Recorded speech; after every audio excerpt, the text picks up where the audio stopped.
bien. Eh bien, nous allons pouvoir commencer cette session témoignage métier. Je suis ravie de vous y accueillir avec nos intervenants. Donc, nous aurons Ulysse Marteau-Ferré, qui est data scientist chez Hawkin, et Daniel Pérez, qui est lead data scientist chez Cantev. Alors, malheureusement, Andrea Lachapelle ne peut pas être parmi nous. Elle m'a écrit ce matin. Et un de ses enfants qui est malade, ça fait partie des aléas des choses. Mais voilà, nous allons quand même commencer cette session. Je remercie déjà nos deux invités d'avoir accepté de participer à cette session. Et puis, je vais directement donner la parole à Ulysse pour déjà qu'il se présente, c'est-à-dire son parcours et puis son poste actuel. Oui, merci beaucoup pour l'invitation. Donc moi, je m'appelle Ulysse Marteau-Ferré. Mon parcours, brièvement, après une prépa, j'ai fait un master à l'ENS et ensuite j'ai fait ma thèse à INRIA Paris. Donc c'était une thèse relativement théorique, enfin en machine learning quand même, mais beaucoup plus sur les parties statistiques du ML. Et actuellement, donc depuis 2 ans, j'ai rejoint Hawkin en tant que data scientist. Alors c'est une boîte qui maintenant est assez grosse, mais où la notion, je ne sais pas si vous avez déjà entendu la disjonction entre research scientist et data scientist, qui dans certains GAFAM est visiblement importante. Ça n'existe pas donc chez nous. Donc depuis 2 ans, donc, pour vous présenter rapidement la boîte, était une boîte de prestation de services pour entreprises pharmaceutiques. Et donc sur 2 thématiques. La première,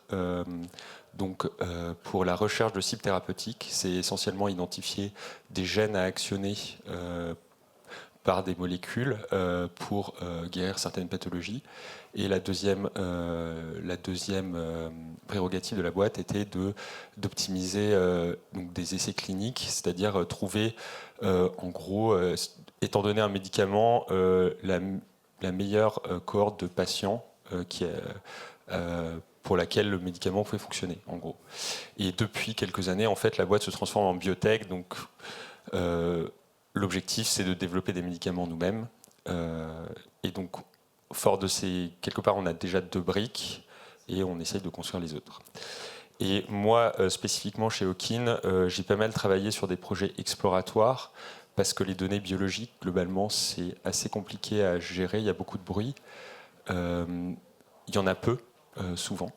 C'est-à-dire que les modèles de machine learning classiques ont plus tendance à être des modèles qui ont besoin de beaucoup de données. Et là, on est plutôt dans des cas où on a peu de patients.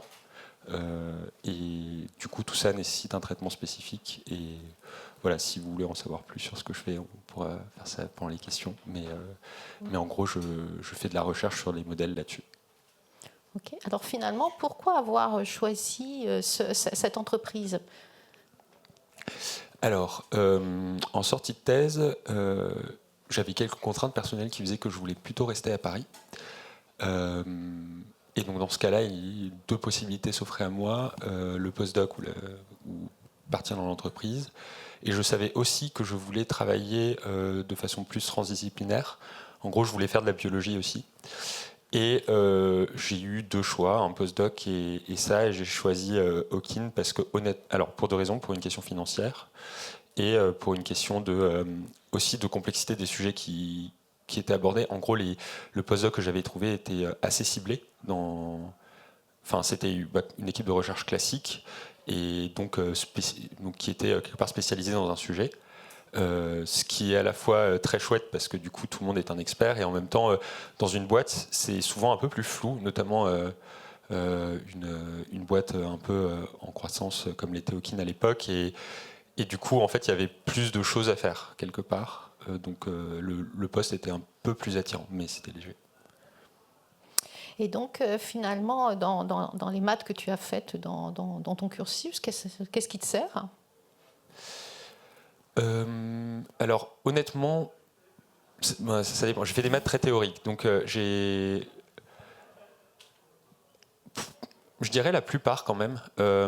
Alors, pas... je fais plus d'équations différentielles très très poussées, mais par exemple, les stats, ça me sert encore, ne serait-ce que pour comprendre les...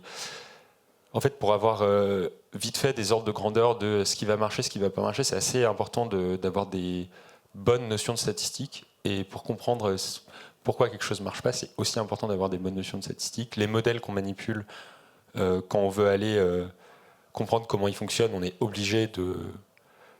on est quand même obligé d'être très très à l'aise en calcul. Enfin, honnêtement, alors oui, j'utilise pas en fait, je pense que la différence avec les maths que je faisais avant, c'est que je n'utilise plus de construction d'objets très compliqués. Enfin, j'utilise plus des objets de géométrie différentielle complexes, etc. En revanche, tous les objets de base, je les utilise assez souvent. Ouais. Et donc finalement, qu'est-ce qui te plaît dans ton métier de tous les jours?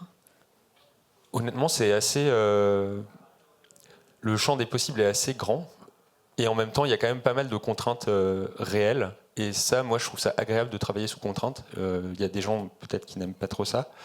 Mais c'est-à-dire que pour moi, ça donne un cadre, mais un peu comme le sont les maths, hein, de façon générale, ça donne un cadre qui permet de savoir, en gros, ce qu'on a le droit de faire et ce qu'on n'a pas le droit de faire, quelque part. Et donc, après, je trouve que notamment les données, tout ce qui est autour de ce que je fais, c'est-à-dire les modèles sur lesquels je les applique, j'apprends énormément de biologie. Enfin, tout ça, c'est hyper intéressant. Et en fait, ça me fait un peu... je ne veux pas dire que je suis un éternel étudiant, mais je continue à apprendre énormément de choses parce que je travaille sur un domaine d'application que je ne connais pas très bien. Et donc oui, ça me plaît énormément. Et en même temps, c'est un domaine où, comme il y a peu de données, globalement, on ne peut pas faire les méthodes qui sont classiques. On ne peut pas juste appliquer des algos quelque part. Et ça, c'est très plaisant aussi. Enfin, ça, voilà. Et est-ce qu'il y a autre chose? Et est-ce que par exemple tu pourrais nous donner, parce que il y a des personnes ici qui connaissent pas trop l'entreprise et qui ne se rendent pas compte de ce que c'est, une journée type de ton travail dans l'entreprise? Alors en ce moment j'écris un papier, donc c'est vraiment très proche de... Mais non, une journée type, c'est... donc il y a plus de réunions en entreprise que... En tout cas, dans mon entreprise, je pense que c'est un peu un truc générique. En tout cas qu'en thèse. Après, en fait, j'imagine que quand on continue dans l'académique, on a de plus en plus de réunions également. Mais disons que comme les projets impliquent plusieurs personnes et plusieurs corps de métier, j'ai, je pense, 1 ou 2 heures de réunion par jour, je dirais. Et ensuite, je dirais que la moitié du temps est passé à implémenter des idées. Alors, à implémenter des idées, non, à traiter beaucoup de traitements de données quand même, donc à mettre des données en forme pour que je puisse les utiliser comme je veux. Donc ça, je dirais, c'est 1 heure et demie. En fait, tout ça, c'est assez. Je dirais que c'est plus une répartition sur la semaine, mais moi, je fonctionne pas vraiment. La journée, je fonctionne plus. Je coupe ma semaine en plusieurs jours et il y a 1 jour de réunion. Mais en gros, en termes de répartition du temps, il y a 1 autre 1 heure et demie de code et je dirais 2 heures ou 3 heures de réflexion. Enfin, alors ça peut être un peu du code, mais c'est pas du code de production. En gros, on essaye des trucs, quoi. Donc ça ressemblerait un peu à ce que je faisais quand j'essayais des trucs sur un papier en thèse, globalement. Et donc ça me prend quand même encore pas mal de temps. Ok. Ben, merci beaucoup déjà pour cette première introduction. Après toutes mes questions, je vais passer la parole à la salle pour voir si vous auriez des questions pour Ulysse. Oui.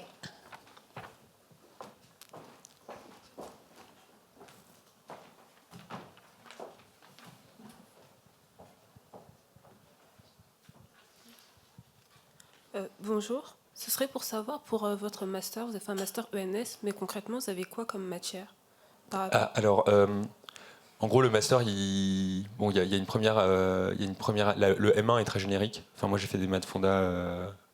mes matières en M1, c'était logique, introduction aux équations, dérivées partielles, le cours de M2 de Legal, s'il y en a qui savent ce que c'est. Enfin, je sais pas comment dire, mais c'est tellement générique maintenant. Et ce genre de trucs. J'avais fait de l'analyse complexe aussi un peu. Et c'est en M2 en fait où j'ai fait un M2 pour le coup spécialisé, qui était le MVA. Et donc c'est un master à Paris-Saclay qui est un master de machine learning, un master recherche de machine learning qui est très général. Donc il y a énormément de cours. Et moi, concrètement, j'avais fait un cours de vision. J'avais fait des cours assez fondamentaux encore, quand même, notamment. Bon, si un jour vous avez ce cours géométrie espace de forme, c'était un cours assez particulier. Donc c'était pas du machine learning standard, on va dire.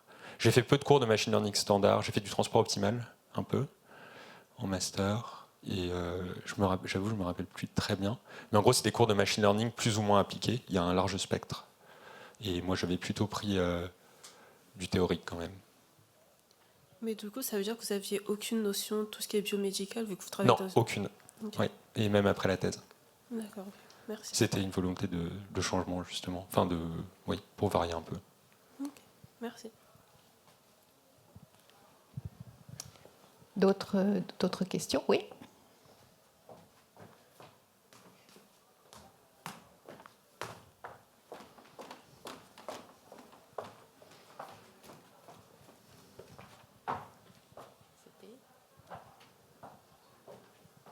Merci. Quand vous parlez de modèles avec peu de données, vous parlez de métamodèles ou peut-être d'autres. Qu'est-ce que vous faites concrètement? Non. Alors oui, c'est plus. On a des modèles. En fait, on a des données plutôt souvent, et on veut exécuter une tâche. Je sais pas, par exemple, trouver une bonne cible pour un cancer donné, étant donné des profils d'expression génétique de patients, par exemple. En gros, quelle serait une bonne cible?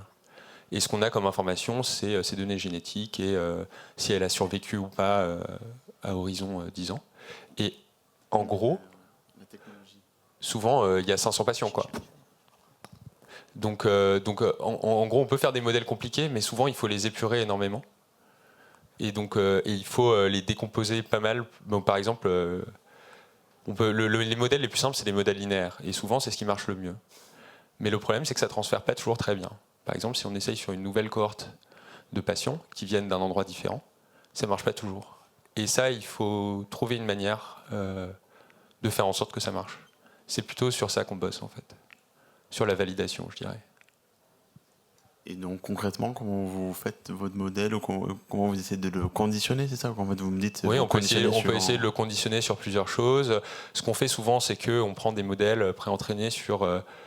En fait, on prend des prix de machine learning, c'est-à-dire qu'il y a parfois, on peut entraîner des représentations sur des très très gros jeux de données de façon non supervisée, mais après, il faut les appliquer au cas d'usage. Donc déjà, parfois, il y a une partie de comment on fait pour quand même avoir des modèles assez puissants et donc entraîner sur beaucoup de données.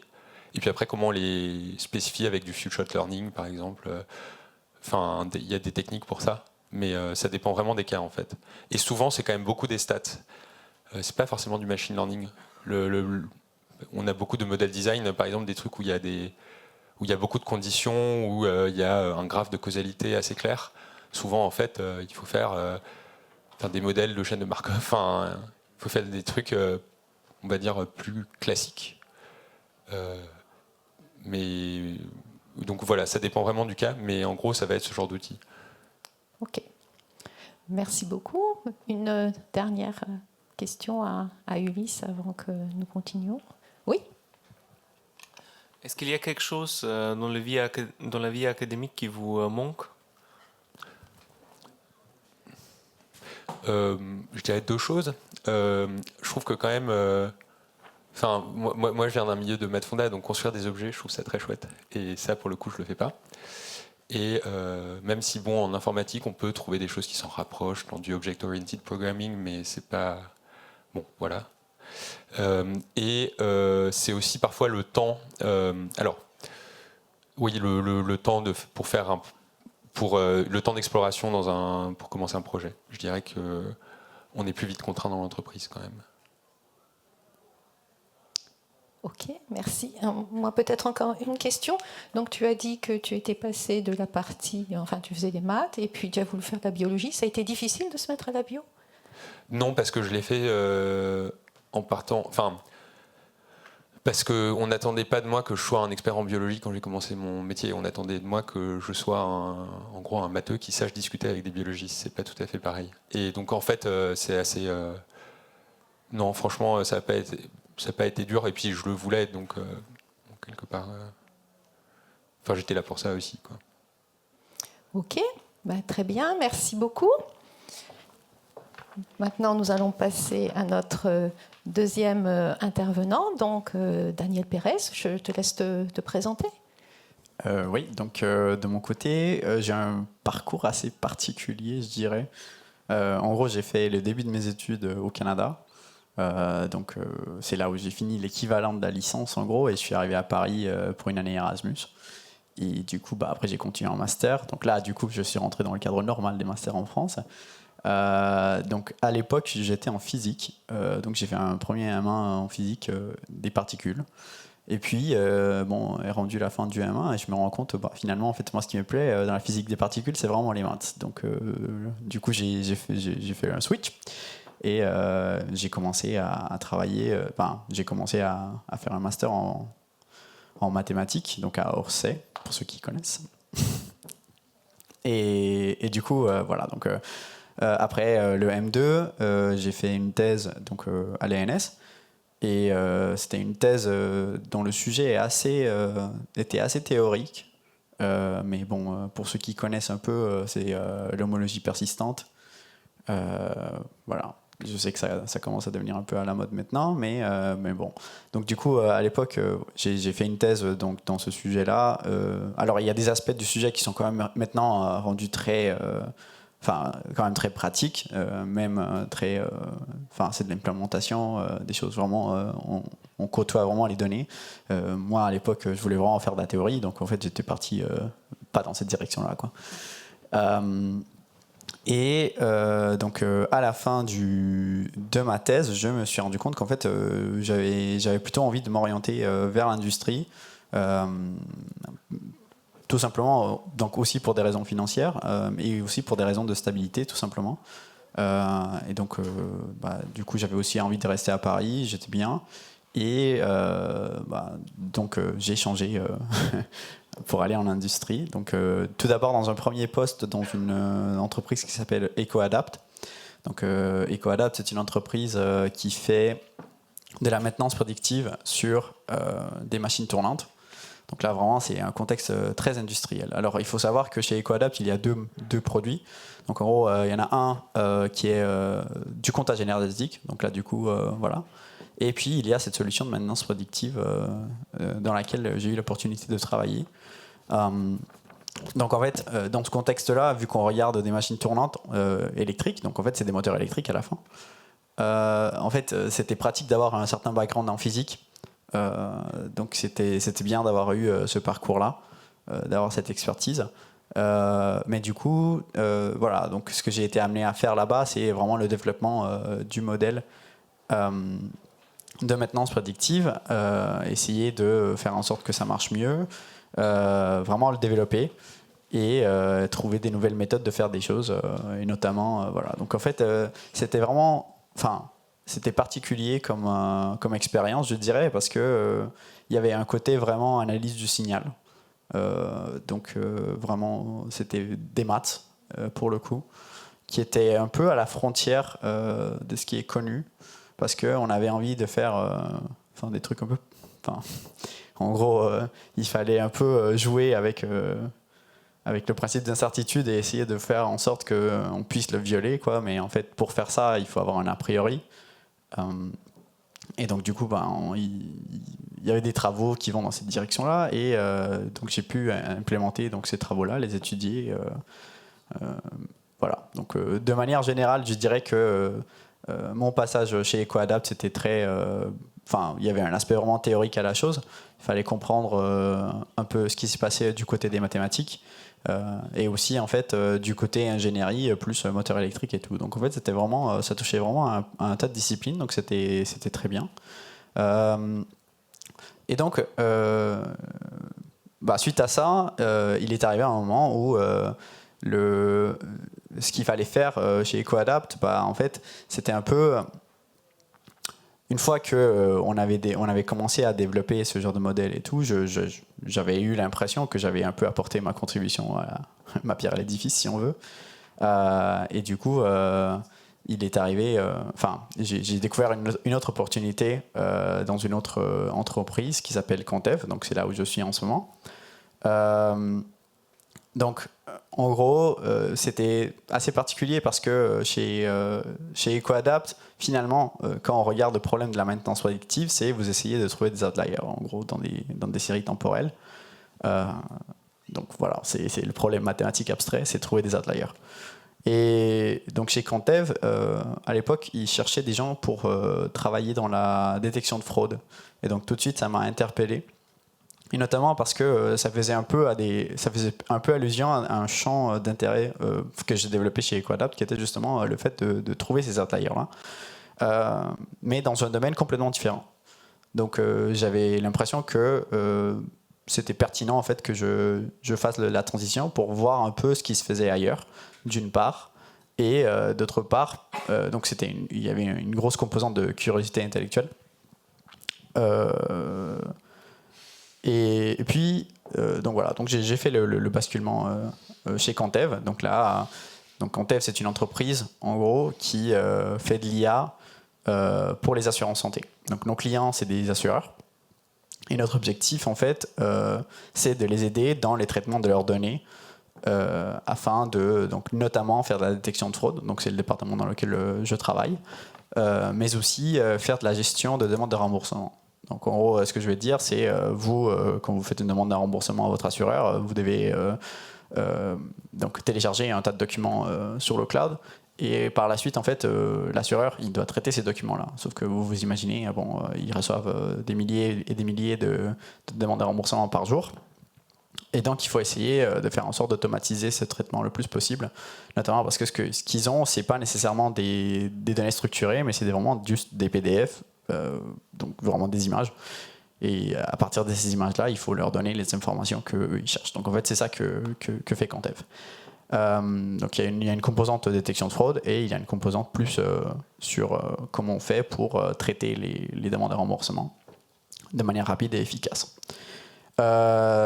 Donc voilà pour le parcours. Ok, merci beaucoup. Alors, quelle est la taille des organisations dans lesquelles tu as travaillé, finalement, qu'on se rende un petit peu plus compte de cette partie-là? Alors, les deux, c'était des PME, je dirais. En gros, quand je suis arrivé chez EcoAdapt, il y avait peut-être une vingtaine, trentaine d'employés. Chez Contev, c'est un peu plus gros. Et en fait, donc chez Contev, on est à peu près 50. On est en pleine croissance en ce moment. On recrute un peu à tour de bras. Mais en fait, c'est deux étapes complètement différentes de la vie d'une entreprise. Et en fait, c'est un peu une partie cruciale de la vie d'une entreprise. Donc en fait, c'était assez... c'est marrant en fait, d'y être, parce que c'est un moment où l'entreprise commence à croître assez rapidement. Et donc les choses évoluent très vite. Et du coup, c'est aussi une opportunité professionnelle pour toucher à un tas de domaines différents, faire un tas de trucs, apprendre beaucoup de choses que l'on n'aurait pas nécessairement touché dans une grosse entreprise. Et donc, c'est une bonne opportunité pour avoir plus d'expérience, quoi. Alors justement, ton entreprise recrute, mais elle recrute dans quelle direction? Alors, plusieurs directions. On recherche pas mal. Ok, il y a un aspect. Bon, ici, c'est pas très pertinent, mais en gros, beaucoup de développeurs en ce moment. Mais plus que des développeurs, on cherche aussi beaucoup de data scientists, un peu dans le profil qui serait susceptible d'être présent dans la salle. Donc, en fait. Et puis après, on cherche aussi des product managers, vraiment tout, parce que en fait, on a de plus en plus de clients, donc il faut juste multiplier l'effectif, quoi. Mais du coup, donc il y a pas mal de recrutement dans la direction data science globalement, et tous les aspects qui sont touchés, donc MLOps, etc. Ok, peut-être Okin, actuellement, il y a des postes ouverts? Il n'y en a pas énormément, il y en a toujours parce qu'il y a un turnover naturel, mais nous, c'est marrant, cette phase de grande croissance, on l'a connue il y a 2 ans, je pense. Et là, ça s'est stabilisé. Et donc, c'est aussi une dynamique qui change pas mal. Enfin, c'est intéressant. La politique d'entreprise, globalement, c'est intéressant. Enfin, bon, peut-être qu'on s'en lasse au bout d'un moment, comme n'importe quel type de politique, Et non, du coup, on a quelques postes ouverts. Comme la boîte fait 300 personnes et qu'il y a un turnover naturel, donc le turnover, c'est le fait de les gens partent, les gens reviennent. Et du coup, oui, il y a peut-être 2-3 postes ouverts quoi, dans les parties scientifiques. Ok. Alors, en fait, tous les deux, vous avez choisi de faire une thèse. Et ça, c'est souvent une question que se posent les étudiantes et les étudiants qui sont en master. Est-ce que je dois, je peux, j'ai envie de faire une thèse? Qu'est-ce qui, vous a décidé à faire ce chemin? Peut-être je commence par Ulysse. Alors, moi, c'était naturel pour moi. Honnêtement, je ne me suis pas posé beaucoup de questions parce que je voulais continuer à faire des maths, tout simplement. Et que, première chose, et deuxième chose, ça a été l'opportunité la plus... Oui, ça a été... On m'a proposé une thèse, en fait. Et donc voilà. Mais après, donc, à l'époque, j'avais vraiment l'impression de ne pas avoir... je ne sais pas si certains d'entre vous ressentent ça, mais de ne pas avoir mis les mains dans le cambouis encore. Et c'est ce qu'on commence à faire un peu en thèse quelque part. C'est vraiment faire des maths sans cours très structurés et quelque part sans avoir eu cette phase d'ingestion qu'a la communauté sur certaines idées. Et donc, on se retrouve avec des articles beaucoup plus brouillons, beaucoup moins harmonisés. Et ça, c'est quelque chose que je voulais vraiment toucher du doigt. Et donc, on commence à faire ça en thèse. En revanche, je pense que, a posteriori, c'était quand même super de faire une thèse, justement pour avoir... même si on a l'impression qu'on reste très loin du monde de l'entreprise, on met quand même les mains dans le cambouis d'une certaine manière. Et c'est un peu quand on est matheux et que on se pose la question de est-ce que je vais en thèse ou est-ce que je vais en entreprise, on se dit mais je sais rien faire de mes 10 doigts essentiellement, qu'est-ce que je vais faire dans une entreprise?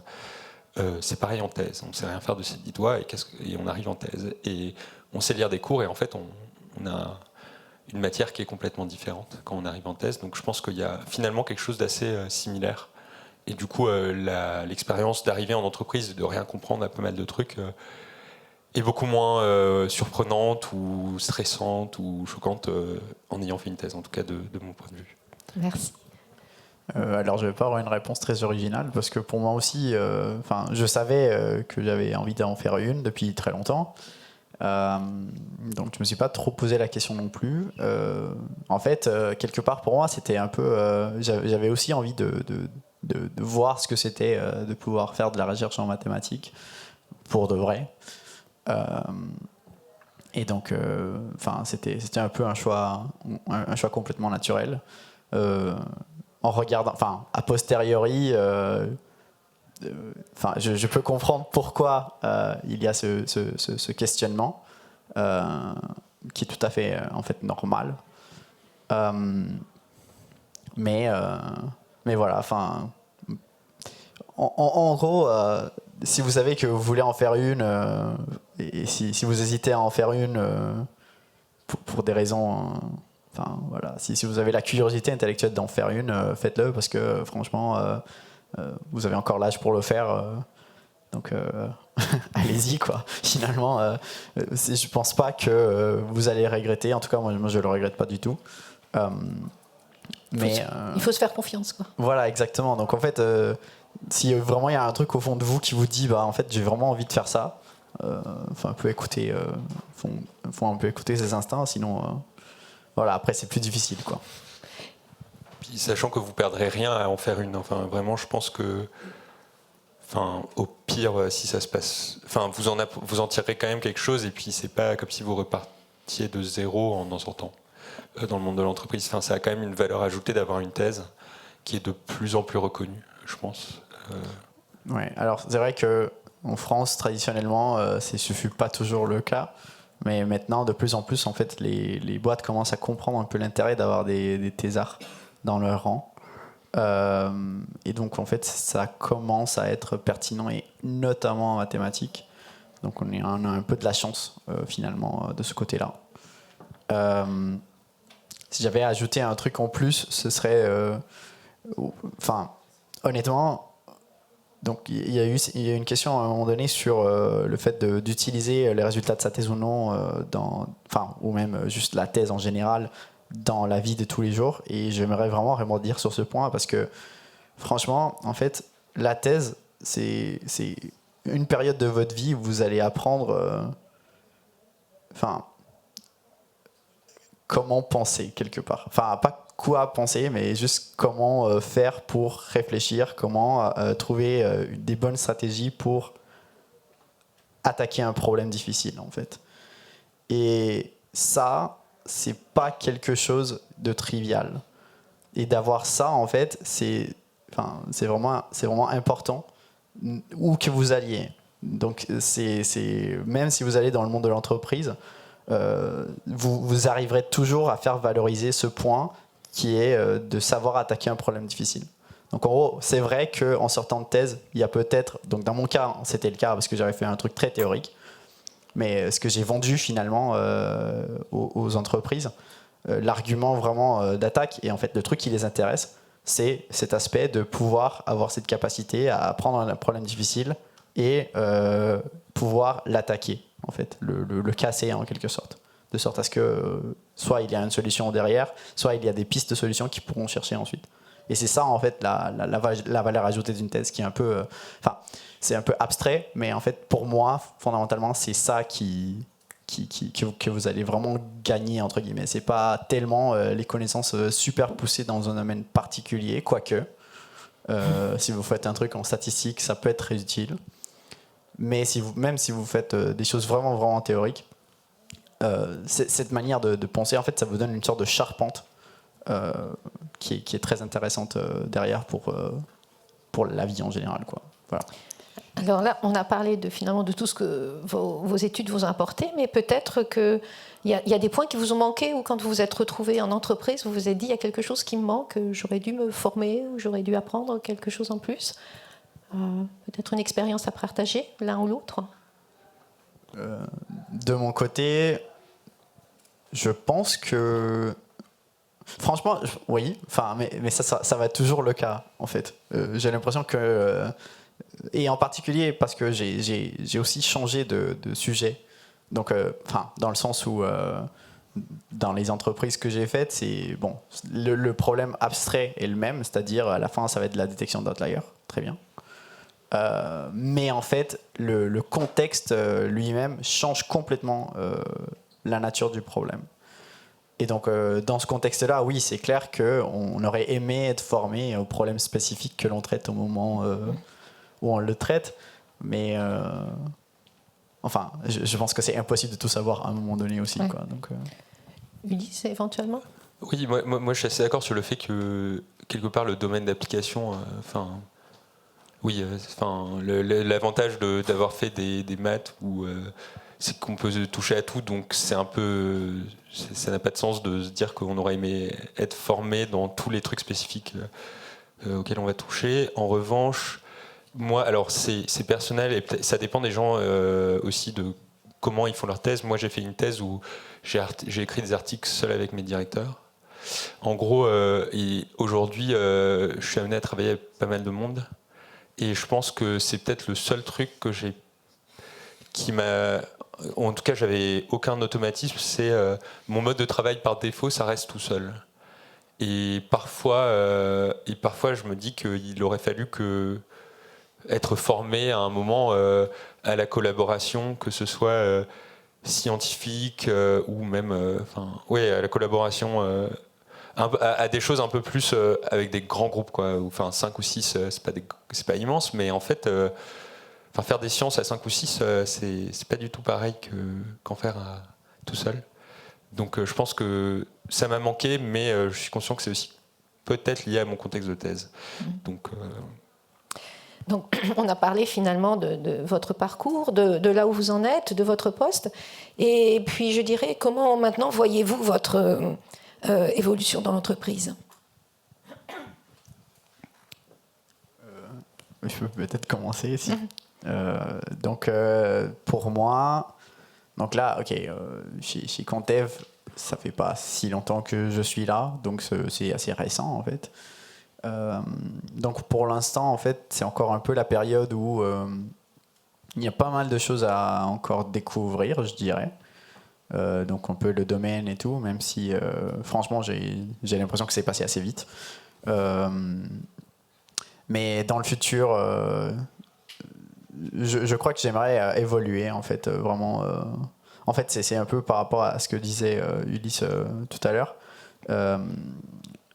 Je pense que cet aspect de travailler justement, enfin, à beaucoup de personnes sur un projet, c'est aussi c'est comme un peu un méta-problème quelque part. Dans le sens où c'est pas trivial, comment organiser les gens et comment distribuer les tâches de manière optimale.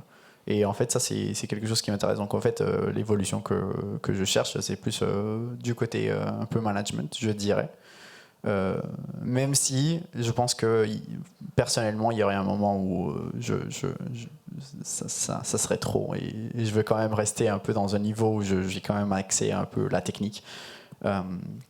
Ça me manquerait trop de ne pas en faire. donc je pense que voilà. Donc pour l'instant, je découvre encore. Et pour les pistes d'évolution, en fait, ce serait plus peut-être manager une petite équipe.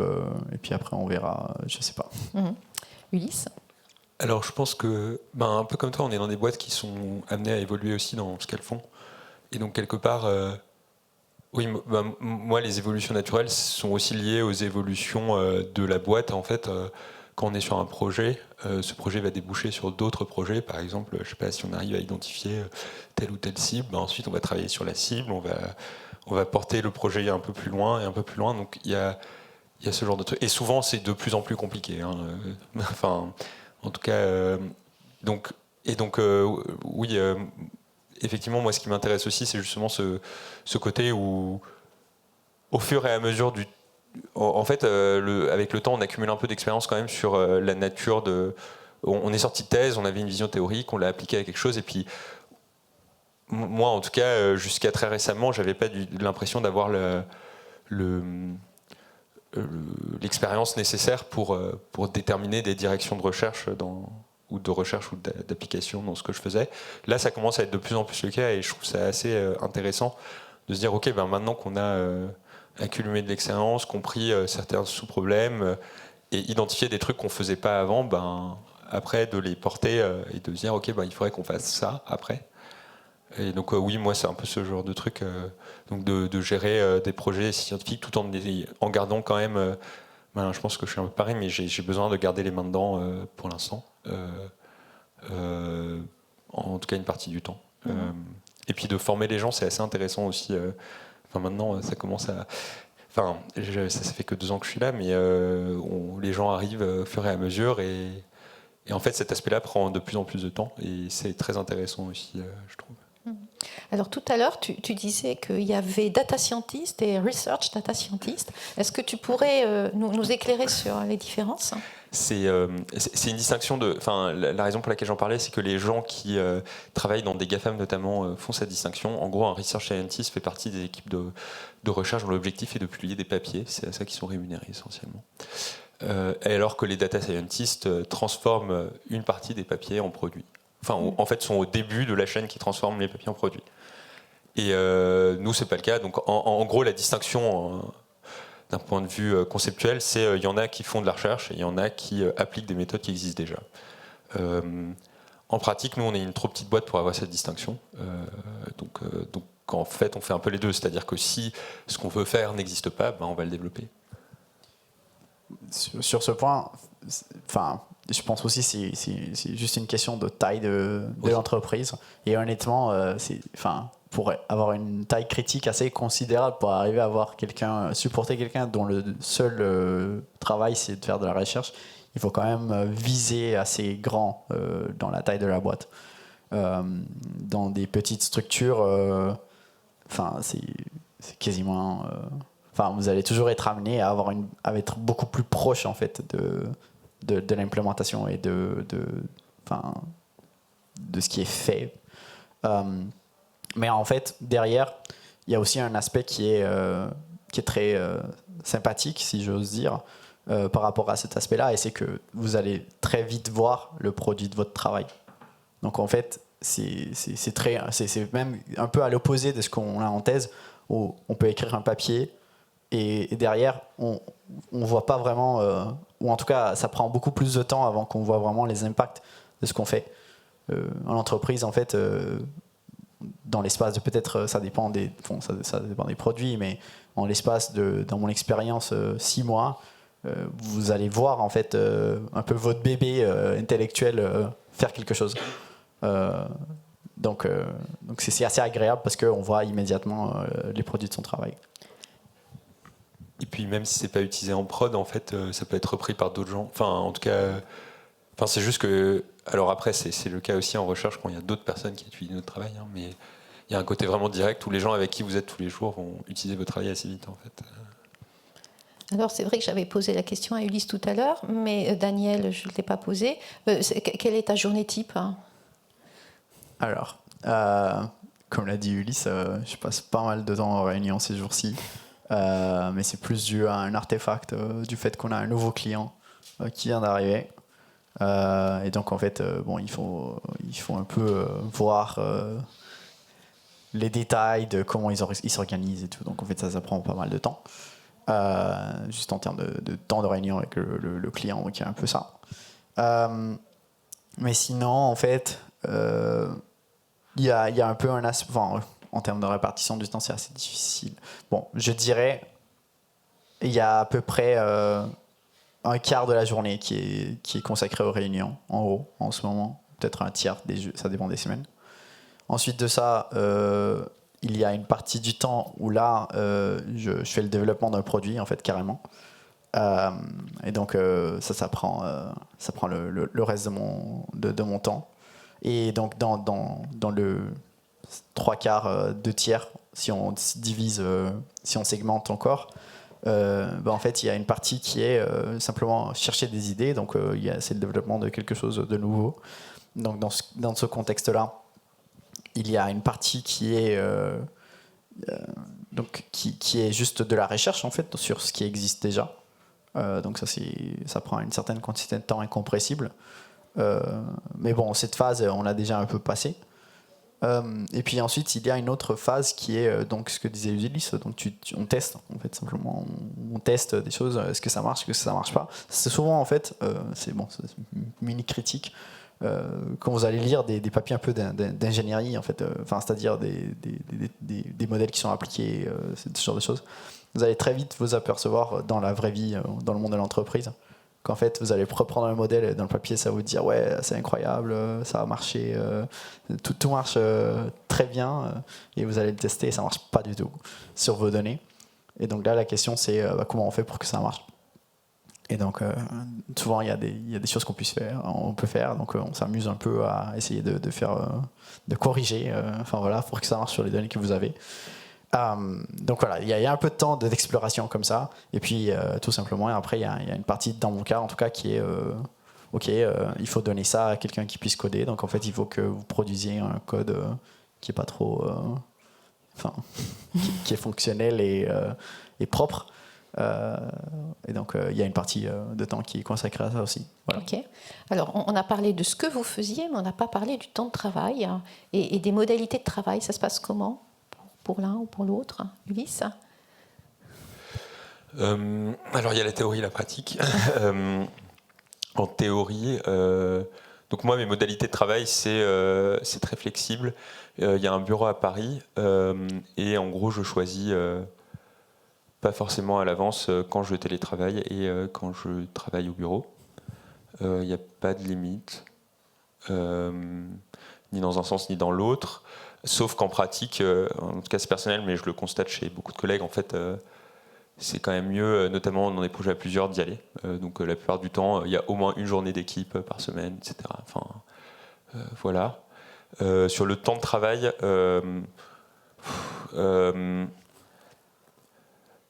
je dirais en moyenne 8 heures par jour.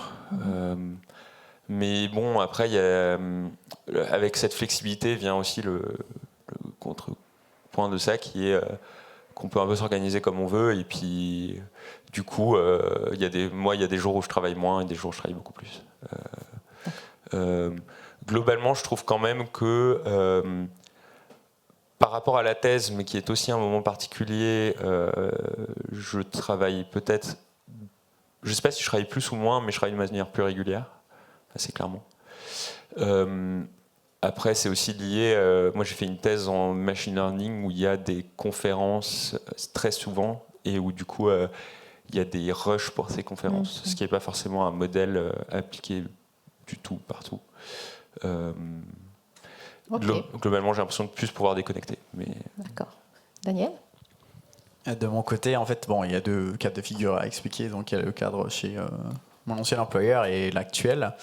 Donc, chez EcoAdapt, c'était très flexible, en fait. On avait un peu... Enfin, vraiment, on était un peu maître de notre temps aussitôt que le travail était fait. Ça voulait dire d'ailleurs que... Enfin, il y avait des moments où effectivement il y avait des pics de travail, mais on les gérait un peu comme on veut. Donc il faut savoir par contre gérer son temps. Donc ça c'est voilà. Mais c'est quelque chose qu'on apprend aussi en thèse, je dirais. Donc en fait c'était vraiment un peu comme ouais, c'est ça. Donc il y avait un bon équilibre entre le temps passé au travail et le temps personnel, je dirais. Mais vraiment, il faut savoir gérer son temps. C'est vraiment le plus important, je dirais. Sinon, on peut très vite aller soit d'un côté, soit de l'autre, et c'est dangereux dans les 2 sens. Donc voilà. Donc ça c'était chez EcoAdapt. Ce qui était bien aussi, c'est en gros, même, enfin, donc la politique du travail était vraiment, on peut à peu près faire ce qu'on voulait en termes de télétravail et tout. Personnellement, moi j'aime bien aller au bureau parce que effectivement je trouve que je suis plus efficace et 2 quand on a un travail d'équipe en fait c'est, enfin honnêtement vous n'avez pas envie de passer la moitié de votre journée en visio. Enfin génération Covid. mais du coup ouais donc en fait voilà, donc de mon côté moi j'aime bien aller au bureau, donc ça m'a pas trop dérangé que je suis chez mon employeur actuel, ce qui me permet de faire le segue un peu de manière automatique.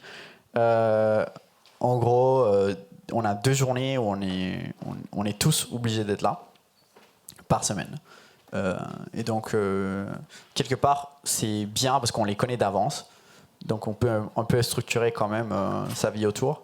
Et en fait, ces 2 journées sont quand même très productives parce que très souvent, ce qui arrive, c'est que s'il y a des choses qui bloquent, en fait, c'est le moment un peu de caler un moment pour parler à la personne et juste tout arranger dans la journée, et on sait que de toute façon la personne sera là.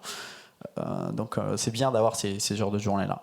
Après, l'entreprise a aussi une politique où on peut se placer en télétravail n'importe où dans le monde pendant 1 ou 2 semaines. Et donc ça c'est une flexibilité que j'apprécie particulièrement parce que bon, parfois il faut que j'aille rendre visite à ma famille, donc c'est bien. Voilà. Ok, merci. Je vais à nouveau passer la parole à la salle si vous souhaitez poser quelques questions supplémentaires à nos 2 intervenants. Oui.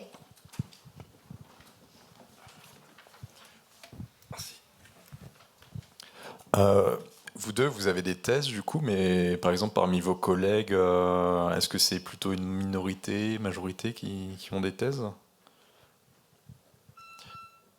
De mon côté, alors, il y a un peu les 2, honnêtement.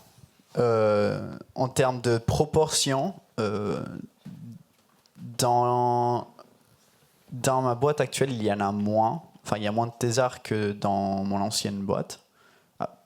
Après, si on regarde aux totalités du nombre d'employés, c'est une question complètement à part. En fait, il faut regarder vraiment l'équipe où vous travaillez. Donc du coup, si on regarde à équipe constante, ouais, dans ma boîte actuelle, il y en a moins. Mais c'est un peu dû à la structuration de l'entreprise, en fait. Et chez EcoAdapt, il y en avait plus, mais c'est parce que vraiment, il y avait un pôle R&D, quoi. Donc en fait, s'il y a donc en fait, s'il existe thésard, il est là-bas. Et à l'inverse, maintenant je suis dans une équipe qui est beaucoup plus... Enfin, il y a beaucoup plus de profils différents. Donc en fait, c'est une autre expérience. Et les deux sont bien. Parce qu'il y a des choses que vous n'allez pas apprendre. Enfin, il y a des choses que vous apprenez que quand vous êtes en train de parler à quelqu'un qui est beaucoup plus proche du côté engineering. Notamment les pratiques de code et ce genre de choses, en fait. Ça, c'est quelque chose que voilà, vous apprenez. En fait, je sais pas, c'est une autre expérience, quoi. Alors moi, je suis en R&D. Disons que les biologistes, pour la plupart, donc il y a deux types de profils. Il y a des profils plutôt biocomputationnels et des profils plutôt data science. La biologie computationnelle, souvent, ont des thèses parce que c'est des profils qui ont, ou même c'est souvent des postdocs. Et sur la partie data science, je dirais que c'est moite-moite entre thésard et pas thésard. Et moi, je suis dans une équipe de recherche un peu plus fonda et c'est 90-10. Quoi. D'autres questions? Il y en a une au fond.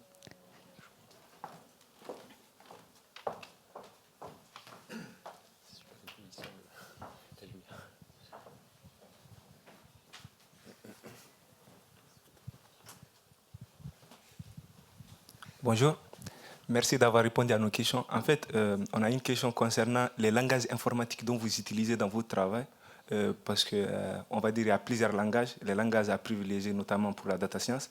Et comme Iris a répondu à la question tout à l'heure, j'aimerais aussi savoir quelles sont les méthodes mathématiques que vous utilisez, par exemple, dont il a parlé tout à l'heure, par exemple, de détecter les fraudes, je pense. Donc, quelles sont les méthodes mathématiques que vous utilisez pour détecter les fraudes aussi? Merci. Ton produit. Alors, On va commencer par les langages informatiques déjà, c'est peut-être le plus facile. oui, c'est plus simple.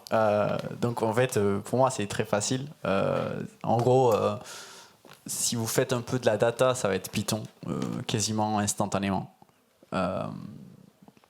Et bon, après, derrière, il y a d'autres langues, d'autres langages qui sont utilisés, mais c'est plus dans l'aspect production.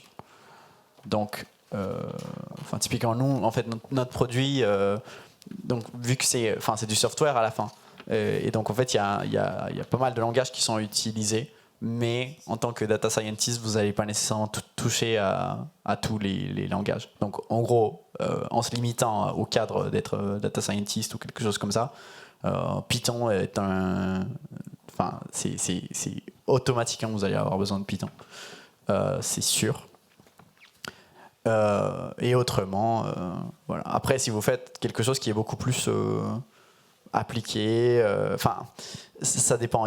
Ça peut être utile d'avoir un peu des bases de C. Ça peut être utile, mais c'est pas. Si vous avez, si vous êtes le dieu du Python, ce sera pas grave de pas avoir les bases de C. Ulysse, et toi, de ton côté? Python, sûr, en data science, c'est à peu près le seul truc que les gens utilisent. Sachant que derrière, il y a du C parfois, donc il faut effectivement... Ça arrive, pas tous les jours, mais de devoir aller comprendre du code en C. Enfin, moi, ça m'est déjà arrivé plusieurs fois. En biostat, il y a un autre langage qui s'appelle R, qui... je ne sais pas quel est votre rapport à R, moi je déteste, mais j'ai appris. Voilà. Donc je sais coder en R, mais la plupart du temps, j'essaye de le faire en Python. Ok, alors il y avait juste une question, sauf si c'est confidentiel, d'un exemple de méthode utilisée pour détecter des outliers. Si c'est confidentiel, on comprend que... Ok, donc je vais quand même essayer de répondre à la question. Alors, c'est délicat. Bon, alors on passe. Peut-être que vous pourrez parler après le... En même temps, tu veux peut-être répondre et je vais essayer de... Non, mais nous, qu'est-ce qu'on utilise là Non, mais bon, on va voir. C'est Outlier, tu peux dire ça. Peut-être que vous pourrez parler ensemble hors micro. Non, mais ok. À la fin, en fait, je vais donner une réponse assez vague, mais qui sera quand même, j'espère, claire. À la fin des fins, en fait... c'est surtout des approches... c'est un peu ce que Ulysse a dit, en fait. Ce qui marche vraiment dans la pratique, très souvent, ça va être des approches plus statistiques, en fait. C'est très vague, ce que je vous dis, mais c'est comme ça. Bon, on va. Est-ce qu'il y a éventuellement une dernière question? Non? Alors, avant de nous quitter, je vais vous en poser une quand même, à répondre brièvement chacun un conseil à donner à des étudiantes et des étudiants qui voudraient faire des maths dans l'entreprise. Un seul. Oh. Moi, j'en aurais un, c'est prenez le temps de... En fait, la compétence technique, globalement, ou la capacité à l'apprendre, vous l'avez, à peu de choses près. Ce qui manque parfois, c'est d'être capable de discuter avec les gens suffisamment longtemps pour clairement identifier leurs problèmes et ce qu'ils veulent faire exactement. Et nous, on est habitués en tant que matheux à ce que le problème soit bien défini. En entreprise, il ne l'est pas toujours. Et prendre le temps, en fait, c'est avant de vous lancer dans un truc, de prendre... Enfin, déjà, avoir confiance dans le fait que quand vous allez vous lancer, ça va aller. Mais par contre, de bien prendre le temps de poser le problème avec les gens et pas hésiter à vraiment demander beaucoup de détails sur ce qu'ils veulent. Parce que souvent, ils ne vous les donnent pas, mais en fait, ils ont plein de trucs en tête. Et vous oubliez de leur demander, et vous dites « Ah, mais pourquoi tu n'as pas fait ça ?» Eh bien, parce que je ne savais pas. Ouais, voilà, j'aurais ça. Alors, moi, je suis complètement d'accord avec ce que tu viens de dire. Mais donc, le conseil que je donnerais, c'est pas avoir peur, en fait, finalement. Je sais que ça... Enfin, il y a un peu, quand on sort de thèse, et en particulier... Enfin, moi, je vous parle de ce que j'ai vécu, hein, je peux pas... Hein, mais je sortais d'une thèse extrêmement théorique. Il y a un peu une peur, en fait, de... Enfin, il y a une certaine peur. Et honnêtement, elle n'est pas vraiment justifiée. Donc, c'est un peu ce que Lise disait. En fait, vous avez la capacité d'apprendre aussi. Et en fait, notamment si vous faites une thèse, ça c'est un des trucs. Vous êtes, enfin, en thèse, en fait, un des trucs qu'on doit faire, c'est apprendre à apprendre. C'est bizarre à dire, mais c'est vrai. Et en fait, voilà, c'est cette capacité d'apprendre très rapidement qui est pratique. Donc le conseil que je vous donnerais, c'est juste n'ayez pas peur en fait de vous lancer simplement. Si vous voulez aller dans l'industrie, peut-être postuler à ce job comme dans un domaine où vous n'êtes pas nécessairement expert, vous n'avez pas nécessairement un background. En fait, voilà, c'est une opportunité d'apprendre aussi. Et en fait, il y a pas mal de profils qui sont recherchés où on ne s'attend pas à ce que vous ayez ce background-là par avance. Très bien. Écoutez, merci beaucoup Ulysse et Daniel pour vos témoignages très éclairants. Et puis je pense qu'on va vous remercier.